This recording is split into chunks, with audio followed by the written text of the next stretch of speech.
Somewhere in your closing paperwork, you agreed to a private rule book that can fine you, put a lien on your home, and in most states, eventually foreclose. Most owners have never read it. It is not one rule book, it is a stack. CC&Rs on the bottom, bylaws in the middle, and rules and regulations on top. The lower it sits in the stack, the harder it is to change, and the harder it binds you. Today, what each layer actually controls, what your HOA can legally enforce, what it usually can't, and the 5-step playbook when a rule is enforced against you unfairly. Plain English, no legalese. This is the homeowner brief. Picture a pyramid. Federal and state law sit on top. Nothing below them can override them. Ever. Next, your CC&Rs, covenants, conditions, and restrictions. They are recorded against the deed itself. You agreed to them at closing whether you read them or not, and amending them usually takes a vote of the owners, often 2/3. Then bylaws, how the association itself runs, board seats, elections, meetings, quorums, and on the bottom of the pyramid, but the top of the stack, rules and regulations, pool hours, parking details, trash can timing. Here is the catch. In most communities, the board can pass these alone. No owner vote. The rule of thumb. A rule is only enforceable if the layer above it gives the board that power.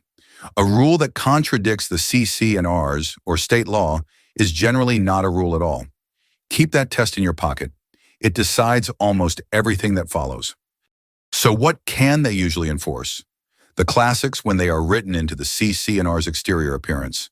Paint colors, fences, landscaping, and that architectural review process before you change anything visible.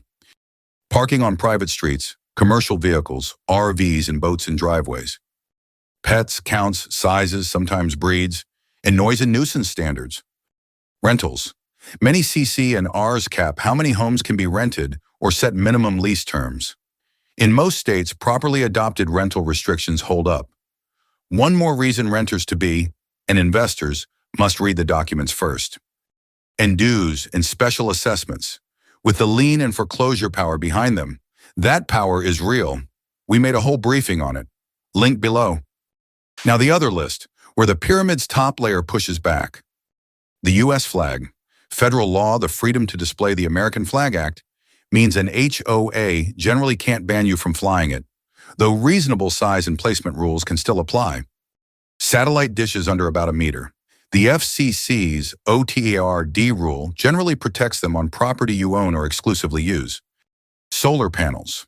A majority of states have solar access laws limiting HOA bans. Strength varies a lot by state. Same idea with clothesline right-to-dry laws in some states. Fair housing is absolute. No rule can be enforced in a way that discriminates against protected classes, race, religion, family status, disability, and reasonable accommodations, like a ramp or an assistance animal, generally override pet and architectural rules. Political signs are protected in some states, not all. And anything the CC&Rs never authorized fails our pocket test from Chapter 2. The pattern. The louder a rule conflicts with the law above it, the weaker it is. Where do new rules come from? 2 doors. Door 1. Amend the CC&Rs, usually a supermajority vote of owners. Slow, rare, powerful. Door 2. Board adopted rules, often just a board vote at a noticed meeting. Fast. That is why most new restrictions arrive this way, which means the 3 or 5 people on that board hold most of the practical power.